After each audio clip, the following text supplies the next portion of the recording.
గత బీఆర్ఎస్ ప్రభుత్వం కాళేశ్వరం ప్రాజెక్టులోని ఒక్క బొట్టును ఉమ్మడి కరీంనగర్ జిల్లాకు అందించలేదన్నారు ప్రభుత్వ విజయ రమణారావు. పెద్దపల్లి జిల్లా ఓదెల తహసీల్దార్ నూతన కార్యాలయ భవన ప్రారంభోత్సవాన్ని నిర్వహించారు.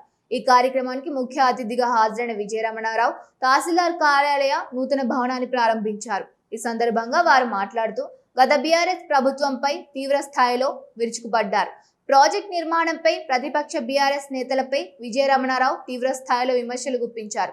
కాళేశ్వరం నీళ్లు ఉమ్మడి కరీంనగర్ జిల్లాకు ఎక్కడా ఇవ్వలేదని, కేవలం మెదక్ జిల్లా, గజ్వేల్, సిద్దిపేట ప్రాంతాలకే తరలించుకుపోయారని ఆరోపించారు.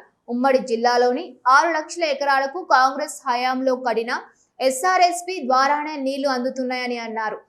ఏ నియోజకవర్గానికి మీరు కాళేశ్వరం నీళ్లు ఏ ఊరికి ఇచ్చారు, ఎన్ని వేల ఎకరాలకు ఇచ్చారో మీరు చెప్తే నేను తహసీల్దార్ కార్యాలయం నుండి మల్లికార్జున స్వామి ఆలయం వరకు ముక్కు భూమికి రాస్తాను అని అన్నారు. నేషనల్ డ్యామ్ సేఫ్టీ అథారిటీ నివేదిక రాగానే కాళేశ్వరంను రిపేర్ చేస్తాం, అవసరమైతే రీకన్స్ట్రక్షన్ చేస్తాం. కాళేశ్వరం కూలిపోవడానికి నాటి కేసీఆర్ ప్రభుత్వ నిర్ణయాలే కారణమని ధ్వజమెత్తిన ఎమ్మెల్యే విజయ రమణారావు. రాబోయే రోజుల్లో ఎల్నినో ప్రభావం వల్ల వర్షాభావ పరిస్థితులు ఏర్పడే ప్రమాదం ఉందన్న ఎమ్మెల్యే రైతులు ముందు జాగ్రత్తగా పంటల మార్పిడి పాటించాలని సూచించారు. 4 ఎకరాలు ఉన్న రైతులు 2 ఎకరాల్లో వరి వేసి మిగతా భూమిలో కంది, నువ్వులు, వేరుశెనగ వంటి ఆరుతడి పంటలు వేసుకోవాలని కోరారు.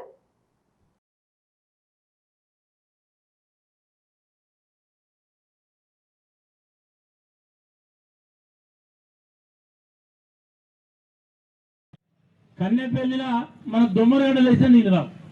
అసలు పెద్దపల్లి నియోజకవర్గం కాళేశ్వరం నీళ్ళు వచ్చే పాయింట్ ఉందా ఎక్కడన్నా? కాళేశ్వరం నీళ్ళు వచ్చే పాయింట్ పెద్దపల్లి నియోజకవర్గంలో ఎక్కడన్నా ఉందా?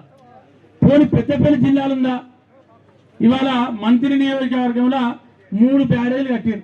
మేడిగడ్డ, అన్నారం, సుందిల్ల. రామగుండం నియోజకవర్గం ఎల్లంపల్లి కట్టారు. అక్కడ నుంచి ధర్మపురి నియోజకవర్గం నందిమేడ లిఫ్ట్ చేశారు. అసలు ఈ 4 నియోజకవర్గాలలో ఏ నియోజకవర్గంలోనైనా కనీసం ఒక 2000 నుంచి 2000 ఎకరాలకు నీళ్ళు ఏ మండలానికన్నా, కనీసం ఒక 100 ఎకరాల కన్నా, ఏ గ్రామానికన్నా వాళ్ళు నీళ్లు ఇచ్చినవని కనుక నిరూపిస్తే ఇదే ఈ ఎంఆర్ఓ కార్యాలయం నుంచి మన మల్లికార్జున టెంపుల్ దాకా ముక్కు రాస్తారండి. మన దొంగలు రాస్తారా?